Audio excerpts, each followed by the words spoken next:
Hi ladies, today I am going to dive into characters in TV and movies that made a huge impact in some way for us, and I can say to myself. Why I decided to talk about this here is because of how somewhat it influenced me in some way to have the courage to write books towards queer direction, watching and commenting in social media of lesbian icons, following them, watching compilation videos and commenting on them, buying clothes and merchandise with LGBT symbols and flags, and eventually creating this podcast. So the first ever video or movies that I watched, which I was so brave to start watching discreetly, if I remember correctly, was the L Word, the movie I Can't Think Straight, and then Glee for Brittany and Santana's relationship.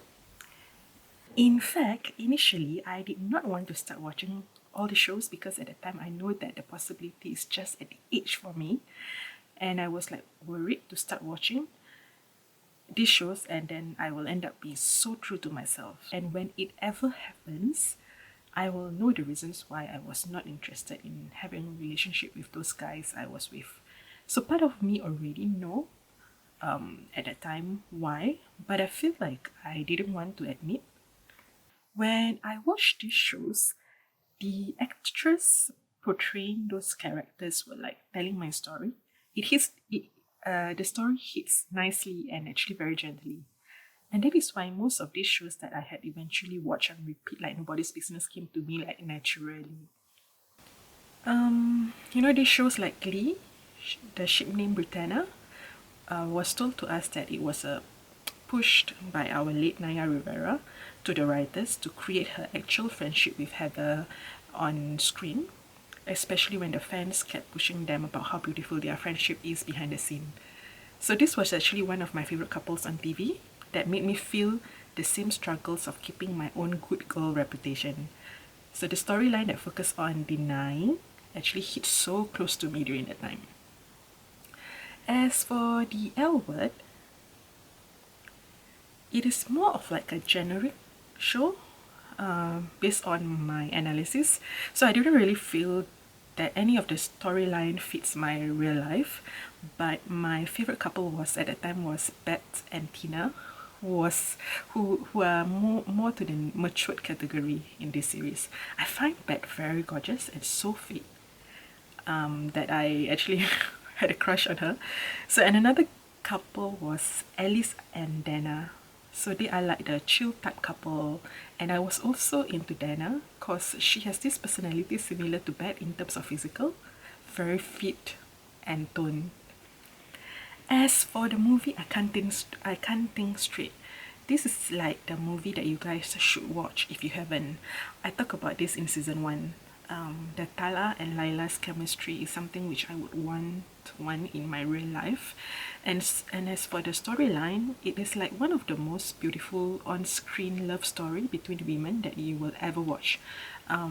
This goes the same too for the movie that they both played in, the same actress, Sheetal Chef and Lisa Ray, The World Unseen. So this movie was also written by the same writer and directed by the same director, Shamim Sarif.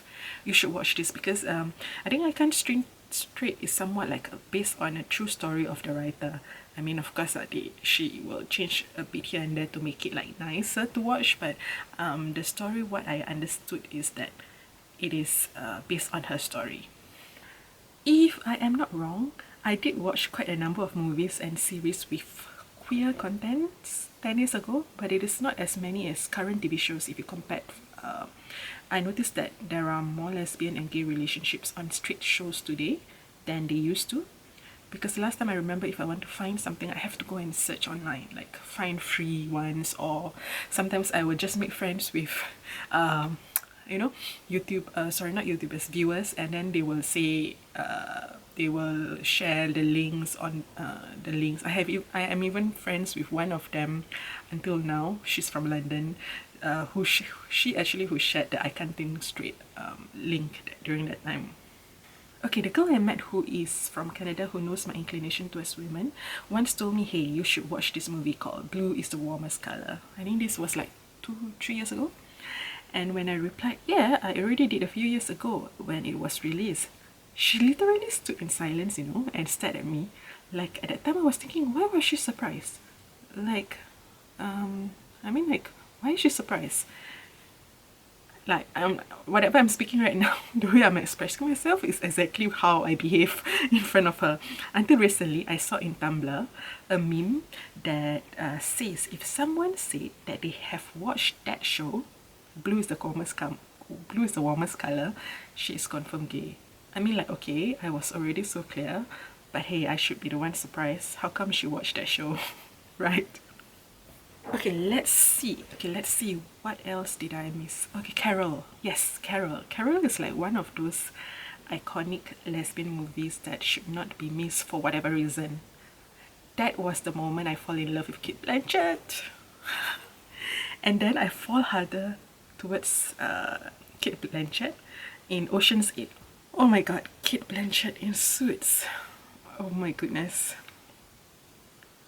In Carol, the connection Carol has with Therese, I think Teresa or Therese, I think Therese.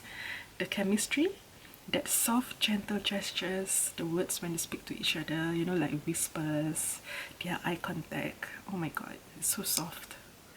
Okay, I'm not sure about one thing. I'm not sure whether I want to be like Kate Blanchett or I want someone like Kate Blanchett. Okay, next. Did you guys watch the series The Good Wife? The Good Wife is generally a straight movie, but they are very inclusive in terms of the characters. So this is one of my favorite shows. Okay, I don't like watching stories about lawyers or law or legal related, but this was like an amazing series. So the WLW relationship between Kalinda Sharma and Lana Delany is one of my favorites. I think you guys will agree that they actually are a good-looking couple, and they have like, you know, they have like this fiery energy with each other. Like, they are very, like, there's a certain friction, and also there is this magnetic energy between them. I really ship them, actually, especially when they were arguing in the cafeteria, and that scene when Kalinda went to Lana's apartment at night. Do you guys watch that on repeat? I wish that their relationship in the series is longer, especially with their very strong character, and I think it's very concrete. Okay, next one is the movie Imagine Me and You. Okay, Imagine Me and You, that was like a very classic movie.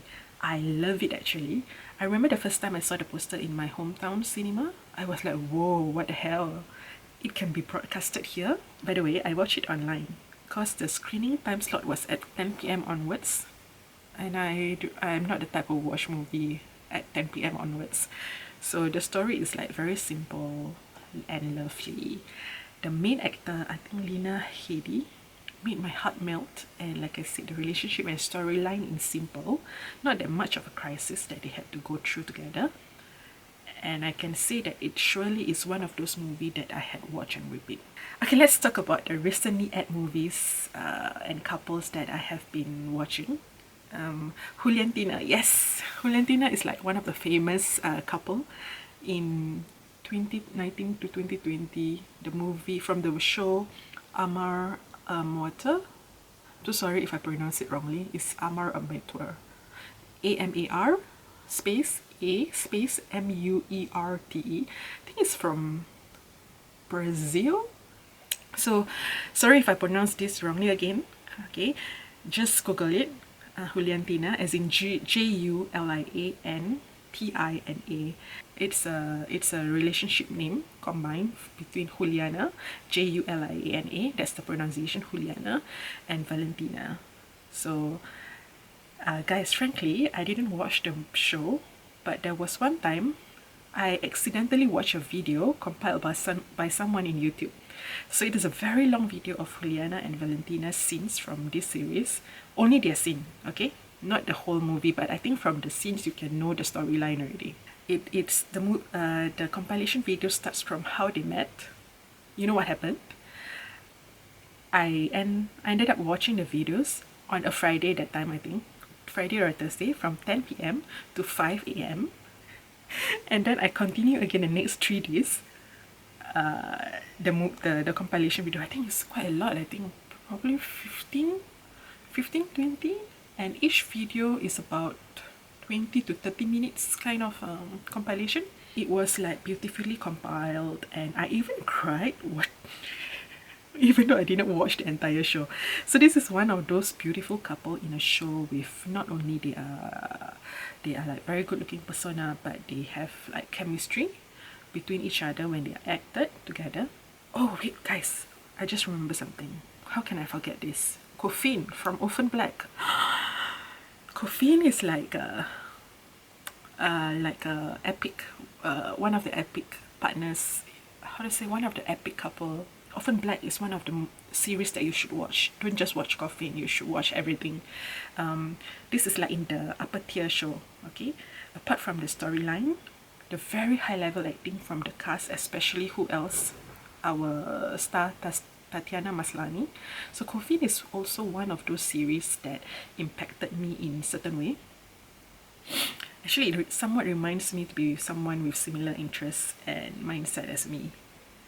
As for fantasy-wise, I feel like I will be more suitable as a Cosima, and my future partner will be Delphine, okay?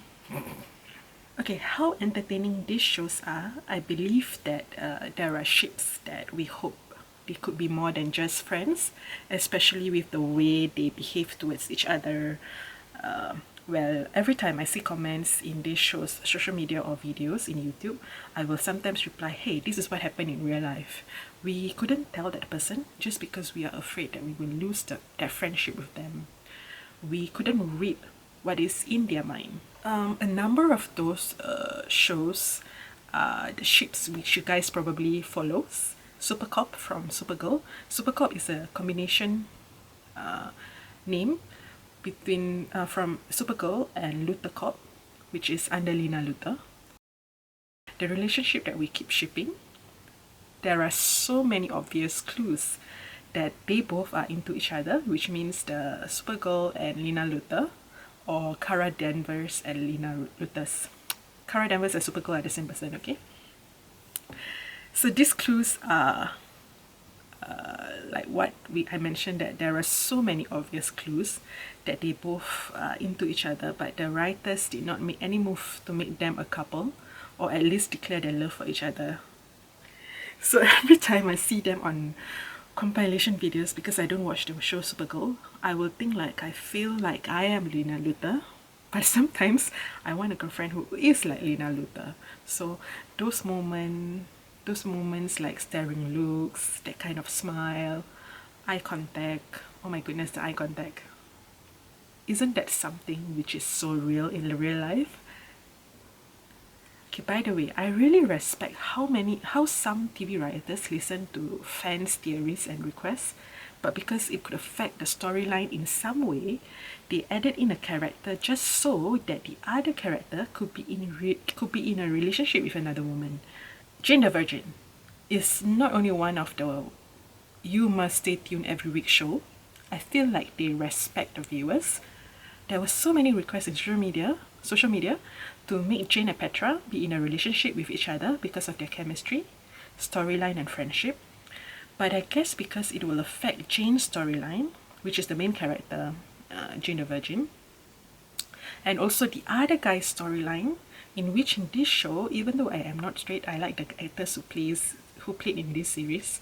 They are like very gentlemen and respect the viewers' opinions, and they don't argue with the viewers in social media like how some other actors show behave. I guess you all know what I meant. So what Jane the Virgin's writers and showrunners did was to add in another character named Jane, and this Jane is interested in Petra, and so does Petra. So it was like a beautifully matched, and there are so many sexy scenes. I mean, the actress who played the second Jane is also known for some of her other shows with loving woman inclination. So basically, she has a good reputation in the lesbian community. I can say Jane the Virgin is one of the best shows I have ever watched in my list. Other than that, there are shows that I haven't watched fully, only halfway through, which I would like to do a shout out. They are very brave enough, and the writers are very open enough to share their story and make it into film. See, Wynonna Earp, and One Day at a Time. Wynonna is very funny. The reason I watch is because of the main character. She's very, very super hot. Her character name is Wynonna in the show. The literally Wynonna up. She's very super hot. I thought she is going to be the one who is the character, but then it turns out that her sister is the one. And One Day at a Time also is one of the best sitcoms. I mean, I seldom watch sitcoms, but normally sitcoms that I watch, like halfway through I will just shut it off. But One Day at a Time is like one of the best sitcoms I've ever watched. The comedic timing, the humor is very funny. I like the grandmother. And then who is that called? Okay, they featured the granddaughter as a lesbian character in this show, so you guys should watch it. It's one of the best sitcoms ever. To summarize, these are the shows that actually kind of influence me in some way to just act normal, you know, and feel free to feel what I feel if that is what makes me comfortable. Because if I keep it for so long, right, the more I deny it, I realize that the more the more it has made me consume my time, energy, and mind analyzing it, thinking about it, you know, like I feel like I am more at ease now compared to last time. So I don't really care so much whether if I flirt openly with someone I like, it will be obvious or not, you know. In fact, sometimes I think nowadays most of the time I purposely do what I want to do. Alright guys, I think I'm gonna end this episode here. Like I mentioned, to purchase a copy of my book, please go to Amazon on my website. To get a gift box package for the live video recording of this podcast, please visit our YouTube channel, Winter Scribbler, and the link to the video and the episode transcripts is in this podcast link. So to support us, be our patron and receive additional benefits with your membership, such as free books from our publishing company, behind the scene episode, tutorials, and many other benefits linked to our sister company, Grapholistic International. You can visit our website and our Patreon page. Take good care of yourself. Bye bye. This podcast episode is brought to you by Winter Scribbler Publishing, where reality and imagination turn into delicate harmony of scripts and illustrations.